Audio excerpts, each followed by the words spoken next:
নমস্কার, আশা করছি সবাই খুব ভালো আছেন। চামেলি মণ্ডল চ্যানেলে সবাইকে স্বাগত জানাই।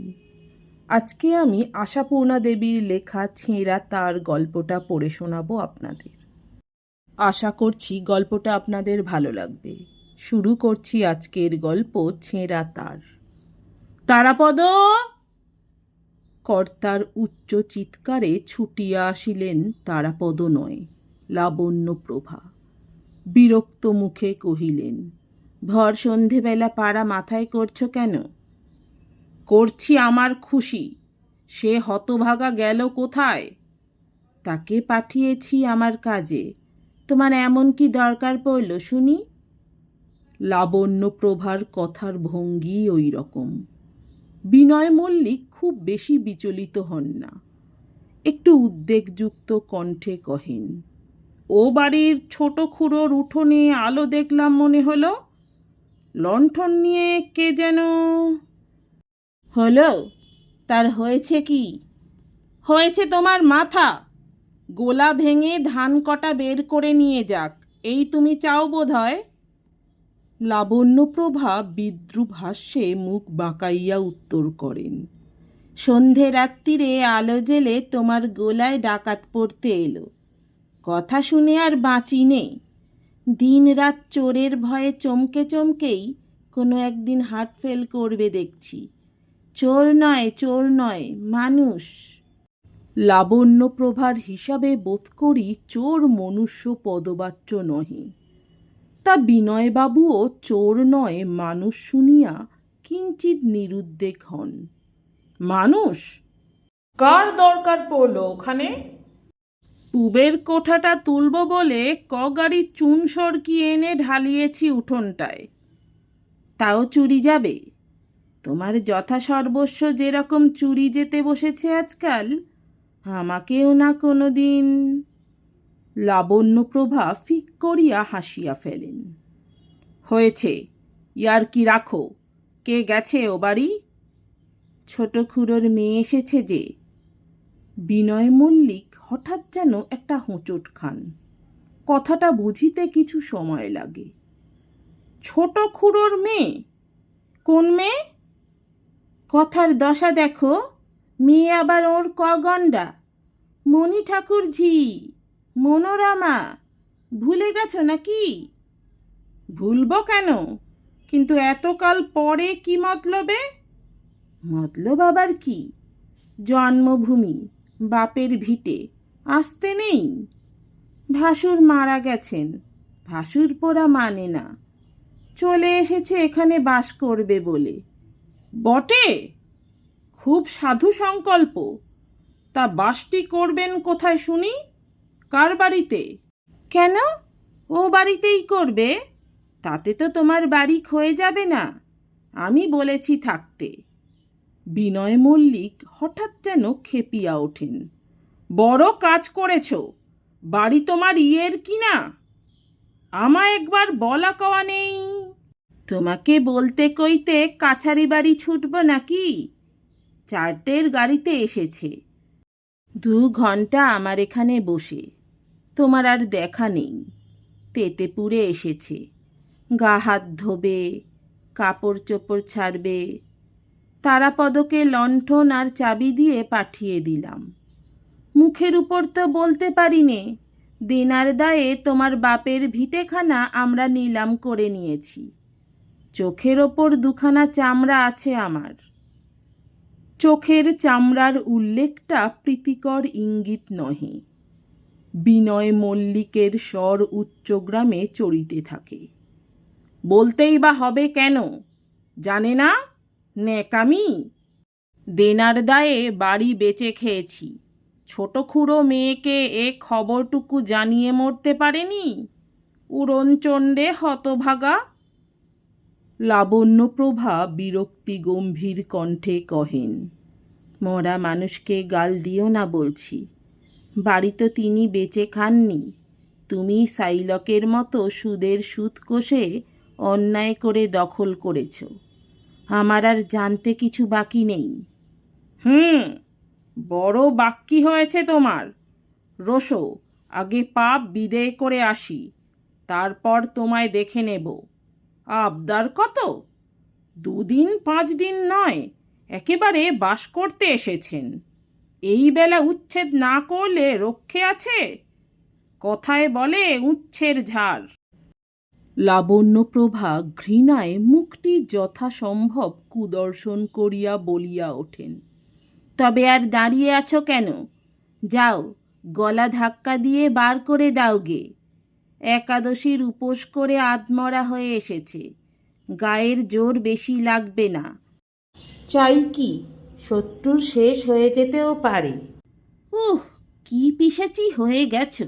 চলি রাঘব বোয়ালের হাঁ নিয়ে অনেক বিধবার সম্পত্তি তো গ্রাস করেছ, এটা আর নাই করলে। স্বামী পুত্তুরহীনা বিধবা, নানা জ্বালায় জ্বলে বেচারা এখানে জুড়োতে এসেছে, তাকে তাড়িয়ে দিতে হবে? পুরুষের বীরত্ব কত! আপনার বোন না হোক, জ্ঞাতির মেয়ে তো বটে, দাদা বলেও ডাকে তো। একাদশীর উল্লেখে বোধ করি বিনয় মল্লিক মনে মনে কিঞ্চিত নরম হইয়াছিলেন। তবে কিনা লাবণ্যপ্রভা যতই দজ্জাল মেয়ে হোক, বিনয় মল্লিকও সহজ ছেলে নয়। তাচ্ছিল্যের সুরে বলেন, হ্যাঁ, অমন জ্ঞাতি সবাই দেখেছে। সেই যে বলে না, ধনে সম্পর্কে পোয়াল মাসি, এ তাই। ছোট খুড়ো মরল, তেরাত্তির অশৌচ হলো আমাদের। বলি সেটাও তো আর ভোলনি। এই তোমায় বলে রাখছি, আজ রাতটা পড়ে থাকে থাক, কাল সকালে 1 ঘটি জল গিলে যেন আমার বাড়ি ছেড়ে দিয়ে বিদেয় হয়ে যায়। দখল করে বসলে কি আর ছাড়তে চাইবে? ও বড় সোজা মেয়ে নয়। কে সোজা মেয়ে নয় বিনয়দা? আমি? সহসা বিদ্যুতাহতের মতো ছিটকাইয়া কয়েক হাত দূরে সরিয়া যান বিনয় মল্লিক। উঠানটা অন্ধকার, বিধবার সাদা থানের ঈষৎ আভাস ছাড়া কিছুই দেখা যায় না। নিঃশব্দে কখন আসিয়া দাঁড়াইয়াছে কে জানে। কি সর্বনাশ! কোন কোন কথাগুলা তাহার কর্ণগোচর হইয়াছে। পা 2খানা টানিয়া লইয়া ঘরের ভিতর ঢুকিয়া পড়া ভিন্ন আর কোনো চিন্তা করিবার শক্তি থাকে না। মনোরমা ঈষৎ হাসিয়া বলে, বেশ মানুষ যা হোক, অসাক্ষাতে মিথ্যে অপবাদ কেন? কবে তোমার কোন জিনিস দখল পেয়ে ছাড়তে চাইনি শুনি বিনয়দা? পালাচ্ছ যে, বলে যাও। লাবণ্যপ্রভা সপ্রতিভভাবে বলেন, খুব যে তরপাচ্ছিলে, হ্যান করেঙ্গে ত্যান করেঙ্গে, কই সামনাসামনি বলে যাও। তোমায় কি বলবো ঠাকুরঝি, ঘেন্নায় আমার বিষ খেয়ে মরতে ইচ্ছে করে। পয়সা পয়সা করে লোকটার মনুষ্যত্ব বলে আর কিছু রইল না। চান টান করেছ তো ভাই? এমন পোড়া দিনে এলে 1 ফোঁটা জল মুখে দেবার জো নেই, তেতে পুড়ে এসে। মনোরমা কথার মাঝখানে হাসিয়া ওঠে। সেই একেবারে বিদেয়কালে 1 ঘটি জল গিলে তবে যাব বৌদি, দুঃখ করো না, সেটুকু অনুমতি আছে। মা বসুন্ধরা বোধ করি পুরুষের আবেদনে কর্ণপাত করেন না, তাই 1 জোড়া কান সমেত আস্ত শরীরটা লইয়া চৌকির উপর কাঠ হইয়া বসিয়া থাকিতে হয় একজনকে। লাবণ্যপ্রভা একটা হ্যারিকেন আনিয়া দাওয়ায় বসাইয়া সস্নেহে অনুরোধ জানান, উঠে এসো ঠাকুরঝি, বসো। মনোরমা উঠিয়া আসে না, দাওয়ার একধারে পা ঝুলাইয়া বসিয়া পড়ে। বলে, এত কথা তো জানতাম না বৌদি। ধানের গোলা দেখে অবাক হয়ে জিজ্ঞেস করাতে তোমার চাকরটা সব বলল। ভালোই হয়েছে, বিনয়দার হাতে পড়লে বাড়িখানার তবু একটু ছিঁড়িছাঁদ ফিরবে। তবে বহুকাল পরে এসেছি, পাড়ার সকলের সঙ্গে দেখাশুনো করবার বড় স্বাদ ছিল, আর মা চণ্ডীকে একবার দর্শন করা। তোমার এখানে যদি 2 দিন থাকতে দাও বৌদি, মনের ইচ্ছেটা মেটে। পরিহাস না সত্যই মিনতি? লাবণ্যপ্রভাও ঠিক বুঝিয়া উঠিতে পারেন না, তবু উত্তর দিতে হয়। ও মা, সে কি কথা, থাকবে বই কি, 2 দিন কিসের? যতদিন ইচ্ছে গাঁট হয়ে বসে থাকো তুমি, দেখি কে তোমায় নড়ায়। তোমার দাদাকেই নয় মতিচ্ছন্নে ধরেছে, আমায় তো ধরেনি। কতদিন পরে দেশে আসা হলো? হ্যাঁ, এই 18 বছর পরে। বাবা যতদিন কাশিবাস করছিলেন ততদিন আর কি। কতবার ভেবেছি আসবো একবার, হয়ে ওঠে না। আমার কপালটাই বড় মন্দ, বুঝলে বৌদি। বাবার অসুখ শুনে ছুটতে ছুটতে কাশি গেলাম, যাওয়া আসাই সার, শেষ দেখাটাও হলো না। এখানে চলে এলাম ভাসুরপোদের ওপর তেজ করে, শেষ পর্যন্ত ধাসটামো। যাচ্ছি তাহলে, শুয়ে পড়ি গে, শরীরটা এইবার ছুটি চাইছে। এসেছিলাম বিনয়দার সঙ্গে দেখা করতে, তিনি তো আমায় দেখলেন না ভূত দেখলেন। কই গো বিনয়দা, ঘর থেকে একবার বেরো, পায়ের ধুলোটা নিয়ে যাই, নাকি দর্শনেও বঞ্চিত? বিনয়দা না রাম না গঙ্গা কোনোই উত্তর দিলেন না। অবশেষে মনোরমা চলিয়া গেল। লাবণ্যপ্রভা হাতের কাজ সারিয়া আসিয়া ঘরে ঢুকিতে ঢুকিতে কহিলেন, তোমার কি আক্কেল গো? মানুষটা দাদা দাদা করে 14বার ডাকল, 2টো কথা কইতে পারলে না? এত হিংসে দেশ কিসের? কই, কোথায়? হ্যাঁ? অন্ধকারে বিছানার মাঝখানে পড়িয়া থাকা বালিশটাকে কর্তা মনে করিয়া অযথা যে কথাগুলি ব্যয় করিয়াছিলেন তাহার জন্য হাসিয়া ওঠেন লাবণ্যপ্রভা। অসময়ে আবার কোথায় গেল মানুষটা? নিশ্চয় প্রাণের বন্ধু মুরলীধর বিশ্বাসের বাড়ি, কুমতলবের গুরু যেটি। তারাপদকে পাঠাইয়া এখনই ডাকাইয়া আনা প্রয়োজন। কিন্তু বিনয় মল্লিক বাড়িতেই ছিলেন, নিজের বাড়িতে উপরকার ছাদে। ঘরের ভিতর প্রাণটা কেমন হাঁপাইয়া আসিতেছিল, প্রচণ্ড গরম পড়িয়াছে বলিয়াই বোধ হয়। রাশিকৃত জমাট অন্ধকারের মাঝখানে যে মৃদু আলোক শিখাটুকু দেখা যাইতেছিল, অন্যমনস্কভাবে তাহারি পানে তাকাইয়া আলসের ধারে দাঁড়াইয়াছিলেন। কিন্তু ছাদেও গরম, বাতাস যেন পৃথিবী হইতে লুপ্ত হইয়াছে। দক্ষিণের ঘরটায় শুইয়াছে মণি। কোথায়? জানালার নিচে মাথা রাখিয়া। বাতাস থাকিলে স্বচ্ছন্দে ঘুমাইতে পারিত, কিন্তু সারা পৃথিবীতেই যে আজ গুমট। হয়তো জাগিয়া আছে, বসিয়া আছে জানলায়, কতদিন পরে আসিয়াছে বাল্যকালের আশ্রয়ে, কত কথা ভাবিতেছে হয়তো। ঘরের আলোয় কি দূরের জিনিস চোখে পড়ে? এই ধরো বিনয় মল্লিক এখানে দাঁড়াইয়া আছেন, দেখিতে পাইতেছে? পাগল? এই তো মণিকে ঘরে আলো থাকা সত্ত্বেও দেখা যাইতেছে কি?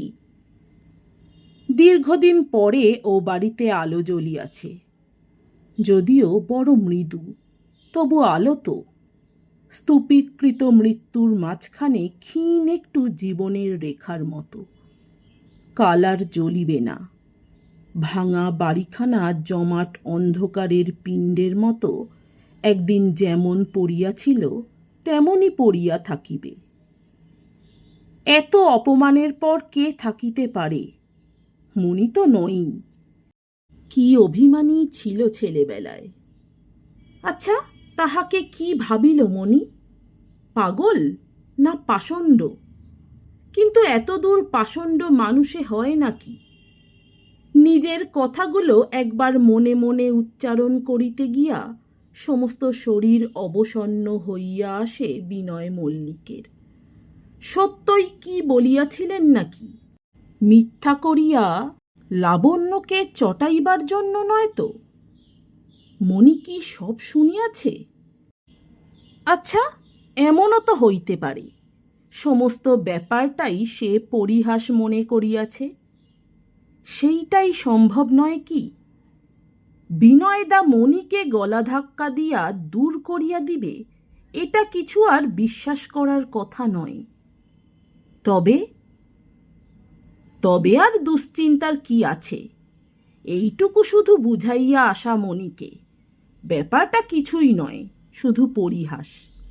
কি আশ্চর্য, এতক্ষণ এই সহজ কথাটা মাথায় আসে নাই কেন? এখনই যাওয়া যায় না? কতই বা রাত। কই রে মণি বলিয়া একবার ডাক দিলেই তো সব গণ্ডগোল মিটিয়া যায়। ছেলেবেলাতেও কতদিন কত ঝগড়া হইত, কথা কহিব না বলিয়া কালির দিব্যি দিত মণি, আবার যাচিয়া আসিত। দুটি পায়ে পড়ি বলিয়া খোসামত করিত। আর হয় না তেমন সহজভাবে। ছোট খুড়া লোকটা কি বদমাইশি ছিল! মিছামিছি বদনাম দিয়া একদিন কি অপমানটাই না করিয়াছিল বিনয়কে। সহসা একটা অদ্ভুত হাসি ফুটিয়া উঠে বিনয় মল্লিকের মুখে। হাসিটা হয়তো অদ্ভুত নয়, অন্ধকারে অদ্ভুত মনে হয়। ছোট খুড়া তাড়াইয়া দিয়াছিল, বাড়ি ঢুকিতে নিষেধ করিয়াছিল, তাই বিনয় মল্লিক শোধ লইল তাহার মেয়ের উপর দিয়া। আচ্ছা, বাড়ির দলিলখানা ফিরাইয়া দিলে কেমন হয়? মনির জিনিস মনিরই আছে, চিরকাল থাকিবে, এইটুকু বলিয়া মনি খুশি হইবে তো? হওয়া উচিত। অন্তত যতটা পাষণ্ড বিনয়দাকে মনে করিয়াছিল ততটা নয় দেখিয়া। লাবণ্য লাবণ্য আবার কি ভাবিতে পারে? সে নিজেই তো। দলিলখানা বাছিয়া বাহির করিয়া একবার শুধু রাস্তায় পা ফেলা, 1 মিনিটের পথ বই তো নয়। কিন্তু মনি ঘুমাইয়া পড়ে নাই তো? অসম্ভব। ঘুম আজকের রাতে আসিতে পারে? তাছাড়া ভারী গরম যে। এই তো বিনয়ভূষণ কবে আবার ছাদে বেড়াইতে আসেন? এত গরম কখনো হয় নাকি? বাতাস যেন ভারী হইয়া বুকে চাপিয়া বসিতেছে। অনেক দিনের কথা, আর একদিন বাতাস এই রকম ভারী হইয়া উঠিয়াছিল। দম আটকাইয়া যাইবার ভয়ে বিনয় মল্লিক একলা ছাদে উঠিয়া আসিয়াছিলেন মাঝরাতে। কি মাস এটা? আষাঢ়? সেটাও আষাঢ় মাস ছিল। হ্যাঁ, আষাঢ়ই তো। পরদিন মনির বিয়ে ছিল, 22শে আষাঢ়, স্পষ্ট মনে আছে। ও বাড়িতে আটচালার নিচে গ্যাসের আলো জ্বালিয়া ময়রারা ভিয়ান বসাইয়াছিল, আর বাতাসে আসা ঘিয়ের গন্ধ কি অরুচিকরই লাগিতেছিল, কি বিরক্তিকর লাগিতেছিল। চারিদিকের নিস্তব্ধতার মাঝখানে ছোট খুড়োর হাঁক ডাক, চেঁচামেচি। অনেক দিন আগের কথাও এক এক সময় স্পষ্ট মনে থাকে। বিয়ের পরদিন গাঁটছড়া বাঁধা বরকনেকে লইয়া গাড়িখানা যখন চোখের আড়ালে অদৃশ্য হইয়া গেল, কি অদ্ভুত একটা ইচ্ছাই জাগিয়াছিল। ঠিক ইচ্ছাও নয়, একটা যন্ত্রণার মতো। নিজের হাত পাগুলা কামড়াইতে পারিলে যেন শান্তি হয়, নিজের মাথাটা পাথরে ছেঁচিলে আরাম হয় যেন। অবশ্য কিছুই করা হয় নাই, আপনি স্থির হইয়া গিয়াছিল সে যন্ত্রণা। সত্যি 19 বছর আগে তো আর পাগল ছিলেন না বিনয় মল্লিক। ইচ্ছা, অমন কত অদ্ভুত ইচ্ছাই তো মানুষের হয়। মনি এখনো অমনভাবে হাসে কেন? হাসিতে পারে কেমন করিয়া? মেয়েদের কি বয়স বাড়ে না? হয়তো বাড়ে না, তাই দরজা খুলিবার পর আলোটা উঁচু করিয়া ধরিয়া মুখের উপর অমন হাসিয়া উঠিতে পারিল মনোরমা। কি গো বিনয়দা, মন কেমন কইল বুঝি, নাকি বউকে লুকিয়ে? কি সর্বনাশ, এখনো এই সুরে কথা কয় মনি? বরং ভাষাটা আরো স্পষ্ট, আরো তীক্ষ্ণ। কথা যেন অন্ধকারকে কাটিয়া কাটিয়া খান খান করিয়া ছড়াইয়া পড়ে। কি গো, কথা নেই কেন? এই দণ্ডে দূর করে দিতে এলে নাকি? আর সবুর সইছে না? রাতটুকু পড়ে থাকবার কথা ছিল যে গো। দোহাই বিনয়দা, এখন এক পাও নড়তে পারছি না, বড্ড ঘুম পেয়েছে। খামোকা এক অদ্ভুত কাজ করিয়া বসেন বিনয়ভূষণ। উঁচু করিয়া আলো ধরা ডান হাতখানা মনির, অলঙ্কারহীন কৃশ হাতখানা দুই হাতে চাপিয়া ধরেন। মণি, মুহূর্তে স্তব্ধ হইয়া যায় মণি, স্তব্ধ আর শান্ত। আস্তে হাতটা ছাড়াইয়া লইয়া স্নিগ্ধ গলায় বলে, বাড়ি যাও বিনয়দা, আজ তোমার মন ভালো নেই। যাব, তুই এটা নে। কি ও, বাড়ির দলিল? ও নিয়ে আমি কি করব ভাই? কি দরকার আমার? আছে রে আছে, দরকার না থাকে ছিঁড়ে ফেল, যা খুশি কর, শুধু আমায় একটু হালকা হতে দে। কিন্তু এর তো দরকার ছিল না বিনয়দা, কালকেই তো চলে যাব আমি। থাকলে কি চলে? কত বড় সংসার আমার ঘাড়ে। মিছামিছি বৌদিকে ঠাট্টা করেছিলাম, আর তোমার বাড়িতে থাকতেই যদি আসি কখনো, সত্যি কি তাড়িয়ে দিতে পারবে? পারি পারি, সব পারি আমি, আমার অসাধ্য কাজ নেই। শুনলি না তোর বৌদির কাছে? এই নে ধর, তোর সম্পত্তি ঠকিয়ে খাবে, তোর বিনয়দা এত পাষণ্ড হয়নি এখনো। তোর জিনিস তোরই আছে, তোরই থাকবে। অকস্মাৎ ছুটিয়া বাহির হইয়া যান বিনয় মল্লিক, আর বাইরের খোলা হাওয়ায় আসিয়াই মাথার রক্ত ঠান্ডা হইয়া আসে। কি সর্বনাশ! এ তিনি করিয়া বসিলেন কি? ঘাড়ে ভূত চাপিয়াছিল, না নেশা করিয়াছিলেন? নিজের উপর ধিক্কারে সর্বশরীর মোচড় দিতে থাকে। নিজের হাত পাগুলা কামড়াইতে ইচ্ছা হয় মাথাটা পাথরে ঠুকিতে। অনেকটা যেমন মনির বিয়ের পরদিন বরকনে বিদায়ের সময় হইয়াছিল। জমি জায়গা সমেত 7-8 হাজারের কম হইবে না বাড়িখানা। ভুলাইয়া আবার ফিরাইয়া লওয়ার কোনো উপায় কি আর নাই? নমস্কার, আমার গল্প পাঠ ভালো লাগলে, এরকম আরও অনেক গল্প শুনতে চাইলে অবশ্যই আমার চ্যানেলটি সাবস্ক্রাইব করে দেবেন, লাইক কমেন্ট শেয়ার করতে ভুলবেন না। অনেক ধন্যবাদ।